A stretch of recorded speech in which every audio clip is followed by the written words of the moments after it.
खीखी जबरन गले पड़ो वाली जो विदेश नीति है, उसके कारण से आज भारत अलग थलग पड़ गया है। अमेरिका ने आपका अच्छा उल्लू बनाया मोदी।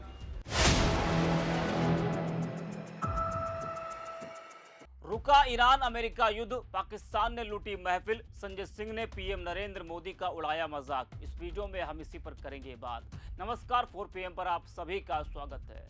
दोस्तों, ईरान अमेरिका के बीच आखिरकार जंग थम गई, जिससे पूरी दुनिया ने राहत की सांस ली। इस दौरान हालात बेहद गंभीर हो गए थे और कई देशों पर इस युद्ध का बुरा असर पड़ रहा था।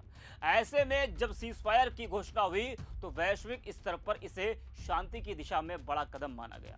ईरान अमेरिका युद्ध रुकने के बाद पाकिस्तान की भूमिका को लेकर भी चर्चा तेजी से हो रही है। कहा जा रहा है कि पाकिस्तान में हुई बैठकों ने दोनों देशों के बीच संवाद का रास्ता खोला, जिसके बाद युद्ध विराम संभव हो पाया। इसी वजह से पाकिस्तान खुद को शांति दूत के रूप में प्रस्तुत कर रहा है और अंतर्राष्ट्रीय स्तर पर अपनी छवि सुधारने की कोशिश कर रहा है। भारत में इस मुद्दे को लेकर राजनीतिक बहस भी शुरू हो गई है। विपक्ष ने सरकार की विदेश नीति पर सवाल उठाए हैं। विपक्षी नेताओं का मानना है कि भारत, जो हमेशा से शांति और कूटनीति का समर्थक रहा है, इस महत्वपूर्ण मौके पर सक्रिय भूमिका निभाने में पीछे रह गया।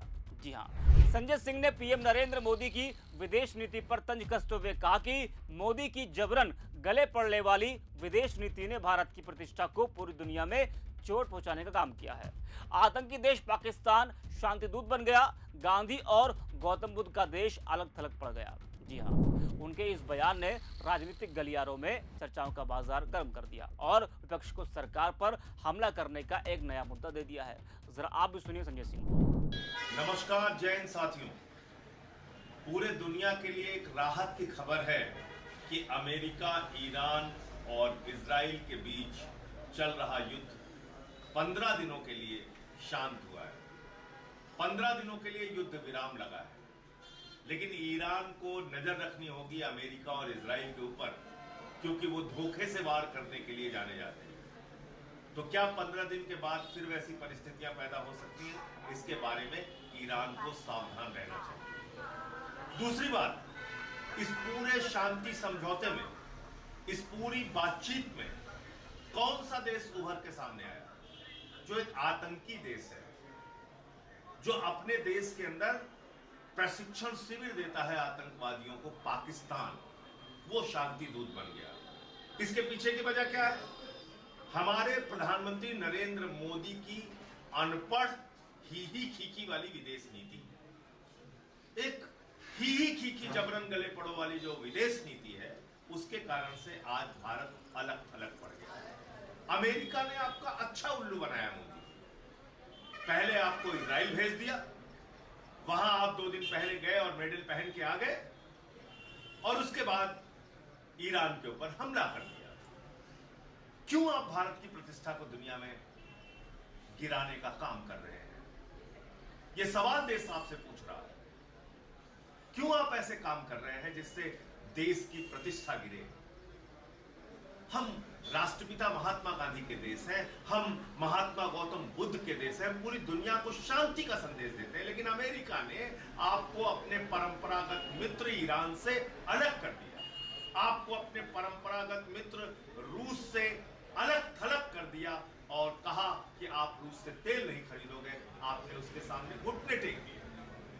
ये क्यों कर रहे हैं प्रधानमंत्री? ये इसलिए कर रहे हैं कि उनका दोस्त अडानी भ्रष्टाचार के मामले में अमेरिका में फंसा हुआ है। उनके 2 और करीबी एप्स्टीन फाइल्स में फंसे हुए हैं और इजराइल के माध्यम से हिंदुस्तान में अपने विपक्षी लोगों के ऊपर नजर रखने के लिए या जानकारी इकट्ठा करने के लिए पेगासस का इस्तेमाल करते हैं नरेंद्र मोदी। इसलिए इजराइल की हर बात को मानने के लिए तैयार होता है। अरे आप हमसे लड़िए ना, विपक्ष के लोगों से जितना लड़ना है लड़िए, लेकिन देश के प्रतिष्ठा को चोट मत पहुंचे। आज एक आतंकी देश वो शांति दूत बना हुआ है, और जिस देश ने पूरी दुनिया को शांति का संदेश दिया, आपकी गलत नीतियों के कारण नरेंद्र मोदी जी, आपकी अनपढ़ ही खीखी और जबरन गले पड़ो की विदेश नीति ने भारत को आज अलग थलग कर दिया। यह हम सब के लिए बहुत दुख और अफसोस की बात है। जय हिंद। तो सुना आपने, संजय सिंह के इस बयान की काफी चर्चा हो रही है, लेकिन संजय सिंह के इस बयान के बाद यह भी कहा जा रहा है कि अंतर्राष्ट्रीय स्तर पर देश की छवि पर ऐसे बयानों का बड़ा असर पड़ता है। जब देश के ही राजनीतिक नेता विदेश नीति को लेकर तीखी और व्यंग्यात्मक भाषा का इस्तेमाल करते हैं तो उसका संदेश वैश्विक मंच पर जाता है। जी हाँ, वैसे संजय सिंह जो कह रहे हैं कि आतंकी देश पाकिस्तान शांति दूत बन गया, गांधी और गौतम बुद्ध का देश अलग थलग पड़ गया, तो क्या वाकई पाकिस्तान ने ही युद्ध रुकवाया? क्योंकि अमेरिका ईरान दोनों ने पाकिस्तान का शुक्रिया अदा किया है। तो ये बड़ा सवाल है कि अमेरिका और ईरान के बीच सीजफायर किसने कराया? अमेरिकी मीडिया खुद इस पर बटा हुआ है। एक और CNN जहां कह रहा है कि पाकिस्तान की वजह से ऐसा हुआ, तो न्यूयॉर्क टाइम्स दावा कर रहा है कि चीन की वजह से जंग रुकी है। दोस्तों, आज सत्ता की आंखों में आंखें डालकर पत्रकारिता करना मुश्किल हो गया है। हमारे 4 PM नेशनल यूट्यूब और फेसबुक चैनल को, जिसे आपका प्यार और विश्वास हमेशा से मिलता रहा, उसे बंद करके सरकार ने यह साबित कर दिया है कि वो आपके सवालों से कितना डरती है।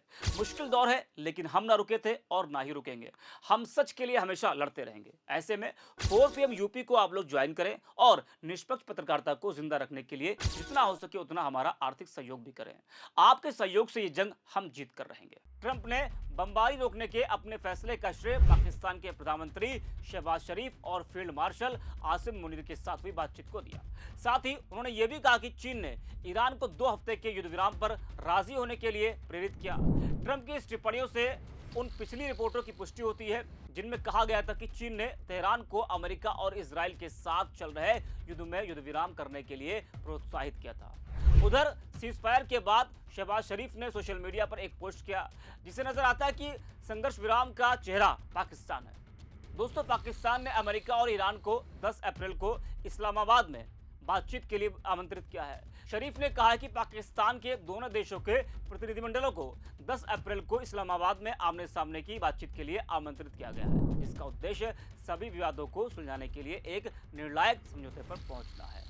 तो क्या अब 10 अप्रैल को दोनों देशों के प्रतिनिधिमंडल पाकिस्तान पहुंचते हैं? इसका इंतजार सभी को है। इस वीडियो में इतना है। 4 PM।